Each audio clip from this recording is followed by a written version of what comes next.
안녕하세요. 저는 55대 여자입니다. 살다 이렇게 어기차는 경우가 생기니까 정말 어이가 없더군요. 돈 때문에 인간만도 못한 짐승들 죽을 만큼 억울해하게 만든 사연 말씀드리고 싶네요. 저는 55대 중반의 여자로 벌써 결혼한 지가 30년이 다 되어갑니다. 남편과 저는 가난한 집안의 자식들입니다. 남편과 처음으로 시댁 인사 드리러 갔을 때 반지하방에서 살고 있는 시부모님을 뵈었었고, 저희 집은 그보다 조금 나았을 뿐이지 가진 거 하나 없었습니다. 고등학생 때는 아버지께서 공사장에서 노가다 일을 하시다 갑자기 사고로 돌아가셨거든요. 그 이후로 어머니 혼자서 저를 힘들게 키워주셨는데, 그나마 다행이었다면 제가 고등학생 때라 몇 년 뒤에 저도 경제적인 최소한의 저의 몫을 할 수 있었고, 거기다 아버지 사망 보험금까지 해서 겨우겨우 버티면서 살았지만 저희 집도 가난한 것은 마찬가지였습니다. 정말 경제적으로 없이 결혼한 둘이 뭐가 있었겠나요? 죽어라 그냥 둘이서 일하는 수밖에 없었습니다. 그래도 혼자서 모으던 돈을 둘이서 모으기 시작하니까 조금은 나아진다 싶었는데, 남편이 아이를 가지기 원했고, 그렇게 아이를 하나 둘씩 낳기 시작하자 돈은 계속 쪼들리기 시작했습니다. 남편이나 저나 제대로 된 교육을 받지 못했던 터라 남편은 현장 노가다로 돈을 벌었고, 저는 식당을 나가서 돈을 벌었습니다. 그나마 저에게 희망은 가족이었어요. 아무리 힘들어도 퇴근 후 집에 들어와서 아이들의 얼굴만 보면 그저 인생이 행복했습니다. 하지만 남편은 저와는 다르게 그게 아니었는지 매번 직장을 오래 다니지 못했습니다. 술만 먹으면 주변 사람들과 폭행 시비까지 벌여 유치장에 들어간 걸 사정사정해서 다우기도 하고 없는 살림에 빚까지 내어 합의금을 주기도 했으니까요. 그래도 가정에서는 적어도 주사를 부리지 않았기에 어떻게든 버틸 수 있었습니다.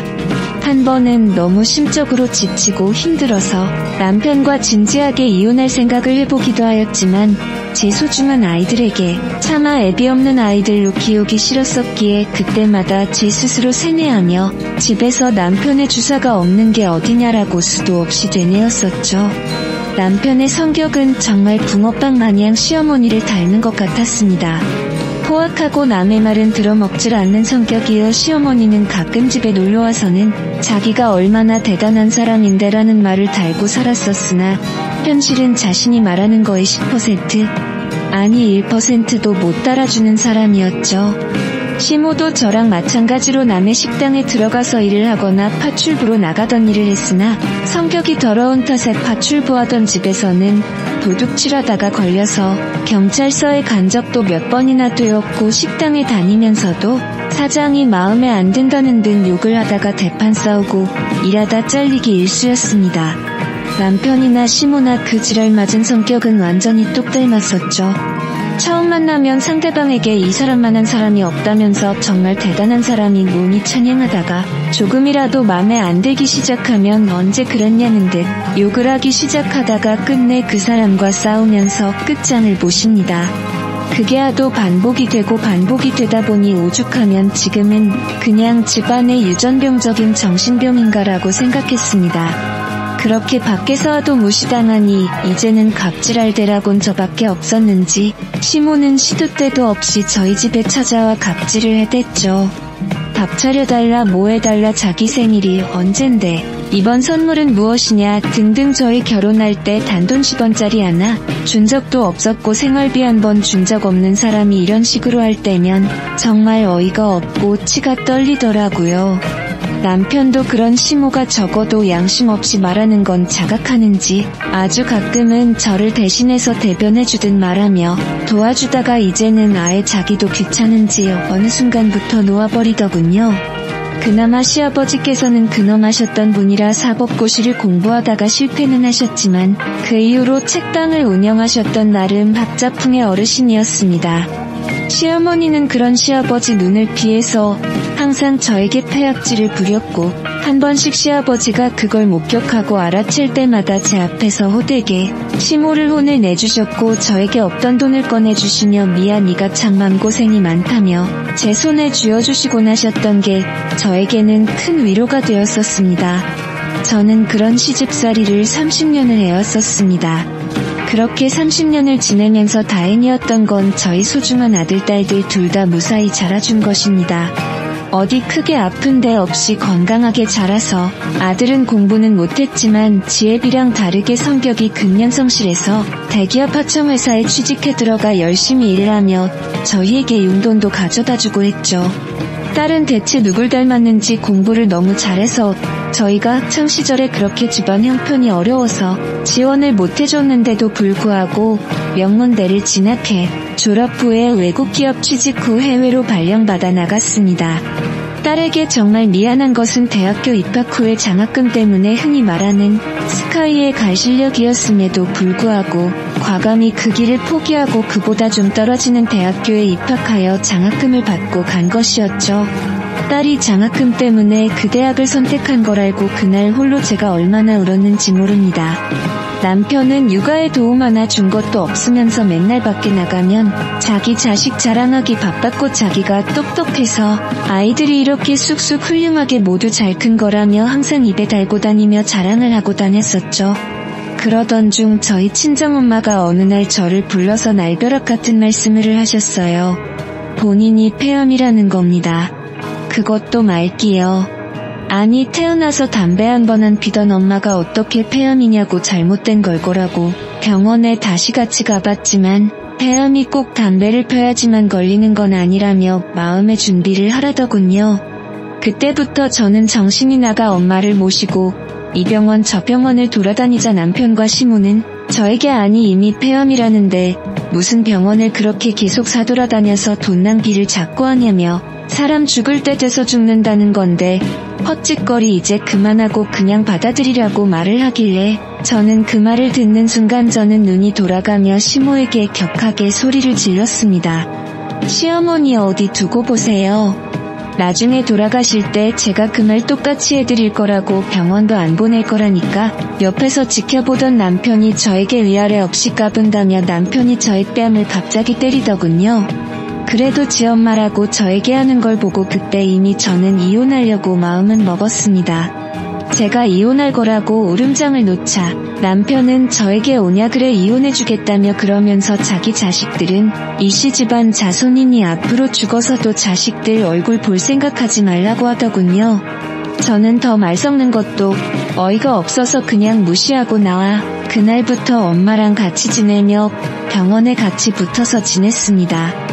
남편과 이혼은 우리 엄마 가시기 전까지 미룰 거라 생각하고 지냈는데 저희 친정엄마가 남편을 불러서 그래도 수십 년을 부부로 살아왔는데 이쯤에서 그냥 좋게 화해하라고 하는데도 남편은 그 앞에서 대놓고 코웃음치며 비인양거리던 인간이었죠.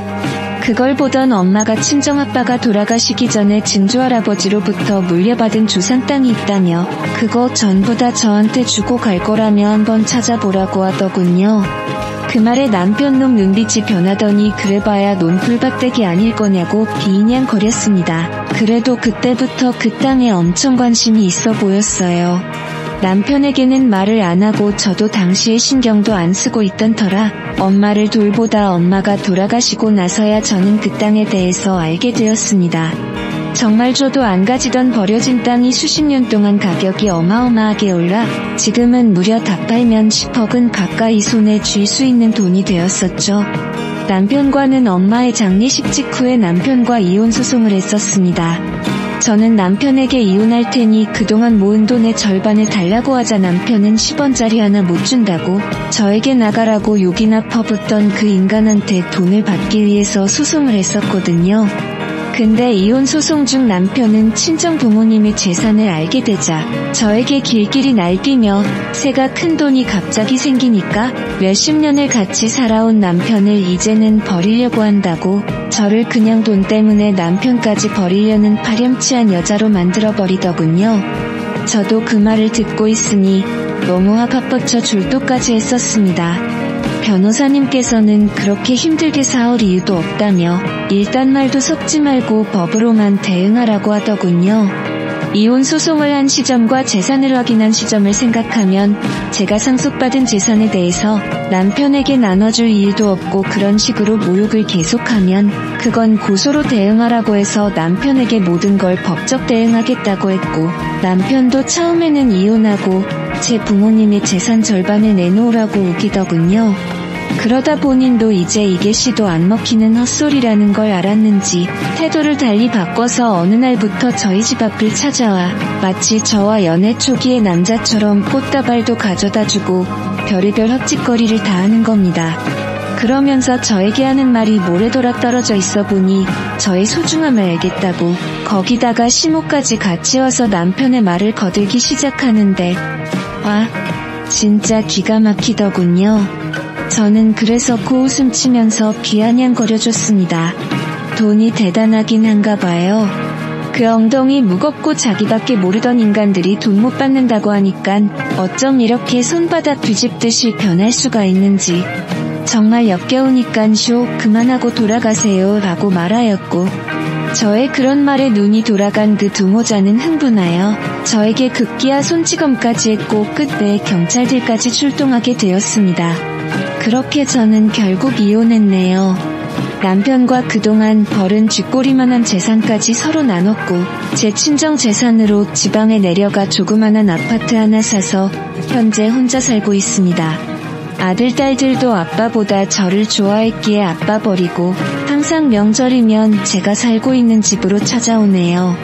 남편은 지금도 잊을만 하면 전화가 와서 제가 정말 필요하다고 말을 하는데 제가 필요한 게 아니라 돈이 필요한 걸 누가 모를까요? 그 인간들 정말 꿈에서도 두 번 다시는 안 보고 싶네요. 안녕하세요. 저는 55대